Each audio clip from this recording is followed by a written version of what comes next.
মুস্তারিন আপুর আরেকটি নতুন রেসিপি আজকে ট্রাই করব। আমার মাথায় তো এইটাই আসতেছে না আপু এত অদ্ভুত আর দারুণ রেসিপি কোথায় পায়। রেসিপিটা খুবই ইজি, ডিম ভাজি দিয়ে, মানে এটা হচ্ছে কি আমরা যে চিকেন ফ্রাই খাই এটা হচ্ছে ইগ ফ্রাই। ওর মতো সম্পূর্ণটা তো পারবো না, বাট আমি আমার নিজের মতো কিছু ট্রাই করতেছি। এখানে দেখতেছেন যে আমার চিয়া সিড গাছগুলো যে অনেক বড় হয়েছে, চিয়া বীজ থেকে এই বেবি প্ল্যান্ট গুলো করেছিলাম, তো ভাবলাম যে এইগুলো আমি ওইটার মধ্যে অ্যাড করব। এই বেবি প্ল্যান্ট বা মাইক্রোগ্রিন এই গাছগুলো কিন্তু আমাদের শরীরের জন্য অনেক অনেক উপকারী, আর এটার উপকারিতা তো আপনারা প্রায় অধিকাংশ মানুষই জানেন। আমি এটা নিয়ে আগেও ভিডিও দিয়েছি। এখানে যে ট্রেটা দেখতে পাচ্ছেন এটা থেকে আমি হাফ বেবি প্ল্যান্ট গুলা কেটে নিব, তারপর ধুয়ে পরিষ্কার করে ওইগুলোর সাথে অ্যাড করব। আর এই মাইক্রোগ্রিন বা বেবি প্ল্যান্ট গুলা কিন্তু বিভিন্ন ভাবে খাওয়া যায়। ভাজিটা করার জন্য এখানে বেবি প্ল্যান্ট আর একটা কাঁচামরিচ, ধনিয়া পাতা, পেঁয়াজ কুচি এগুলাই নিয়েছি। আমরা সাধারণত যেভাবে ডিম ভাজি করে থাকি সেম ওইভাবে। আর এখানে আমি ফ্লেভারের জন্য অল্প কিছু তেল গুঁড়ো, লবণ আর হচ্ছে গোলমরিচের গুঁড়ো দিয়ে দিচ্ছি। তারপর এখানে আমি চিলি ফ্লেক্স দিয়ে দিচ্ছি। আপনারা চাইলে এখানে কাঁচামরিচও দিতে পারেন, আমি জাস্ট একটা কাঁচামরিচ দিয়েছিলাম।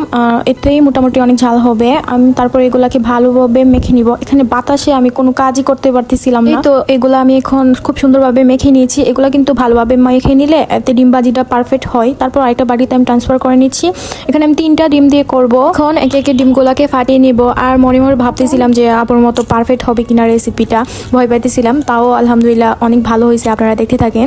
আর রেসিপিটা কিন্তু ইজি যেমন তেমনই খেতেও অনেক বেশি মজা। এখন ডিমগুলোর সাথে আমি এই সম্পূর্ণ মিশ্রণটা খুব ভালোভাবে মিক্স করে নিব। তাই না আপুর রেসিপি আপনারা কারা কারা বাসায় ট্রাই করেন অবশ্যই আমাকে কমেন্টে জানাবেন। আমার কাছে তো ওনার ভিডিও দেখতেও অনেক ভালো লাগে। ওনার রেসিপি, প্রতিটা রেসিপি আমি বাসায় ট্রাই করার চেষ্টা করি। আপুর রেসিপিগুলো খুবই অদ্ভুত আর অন্যরকম, আর আমাদের সাথেও শেয়ার করে একদম শর্টকাটে, একদম ইজি প্রসেসে। তো আমার কাছে অনেক ভালো লাগে। আমি একদম নতুন রাঁধুনি, আমার কাছে নতুন নতুন রেসিপি ট্রাই করতে অনেক ভালো লাগে। আপনারা জানাবেন আমার ভিডিও আপনাদের কাছে কেমন লাগছে। ওকে, কাজে ফিরে যায়। আমি তো ওইটা একটু প্যানে তেল দিয়ে তারপর ডিমটা ভেজে নিচ্ছি ওই সাধারণভাবেই। আর এদিকে যে কাজ হয়েছে ক্যামেরাম্যানের উপর গিয়ে পড়ে গেছে। এই তো ডিমটাকে সুন্দর করে এপিট উপিট দুপিট ভেজে নিয়ে তারপর আমি প্যানের মধ্যে এটাকে পিৎজা স্টাইলে কেটে নিব। এই যে ডিম ভাজিটা দেখতে পাচ্ছেন, এই ভাজিটা আমি খুবই পছন্দ করি। সাধারণত আমার কাছে যদি বাসায় কোনো তরকারি ভালো না লাগে তখন আমি এভাবে ডিম ভেজে নিয়ে খেয়ে ফেলি। এমন একটা জিনিস যেটা বিপদে আমাদের কাজে লাগে, যখন বাসায় কোনো কিছু না থাকে শর্টকাটে ডিম ভেজে নিয়ে খাওয়া যায়। এখন হচ্ছে মেন প্রসেস। এখানে আমি ময়দা নিয়ে নিয়েছি পরিমাণ মতো, তারপর এখানে জিরে গুঁড়া দিয়ে দিব, এরপর গোলমরিচের গুঁড়ো দিয়ে দিব, সামান্য একটু লবণ দিয়ে দিব। এগুলো দিয়ে খুব ভালো করে মিক্স করে নিব। এটাকে ভালো করে মিক্স করে নিয়ে এখান থেকে অল্প কিছুটা আমি আরেকটা বাটির মধ্যে ট্রান্সফার করে নিচ্ছি। আর এটা হচ্ছে কি আমি এটা পানি দিয়ে আটার মিশ্রণটাকে পাতলা করে নিব। আর এটা পাতলা করার কারণ হচ্ছে আমি যে ডিমগুলাকে কেটে নিয়েছি ওইগুলা এটার মধ্যে ভালো করে চুবিয়ে নিতে হবে। তো এগুলাকে মিক্স করে নিয়ে এটার ঘনত্বটা যে সেম এমন হবে যাতে আপনারা ডিমগুলাকে ভালো করে চুবিয়ে নিতে পারেন। তারপর আরেকটা প্যানের মধ্যে আমি তেল দিয়ে দিচ্ছি। তেলটা গরম হলে তারপর আমি ডিমগুলাকে আবার ভেজে নিব।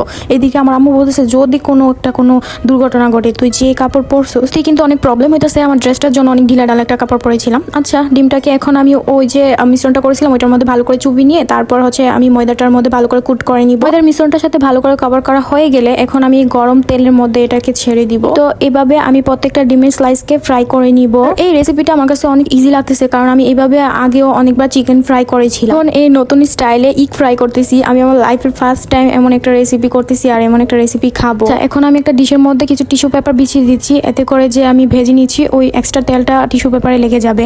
আমি এখানে 3টা করে টোটাল ভেজে নিচ্ছি, আমার টোটাল 8টা হয়েছে। এখানে ইগ ফ্রাই গুলোর মধ্যে একটা জিনিস আমি বুঝতে পারছি, এই যে 3টা দেখতে পাচ্ছেন এটা লেয়ার, উপরের লেয়ারটা কিন্তু খুবই পাতলা পড়ছে।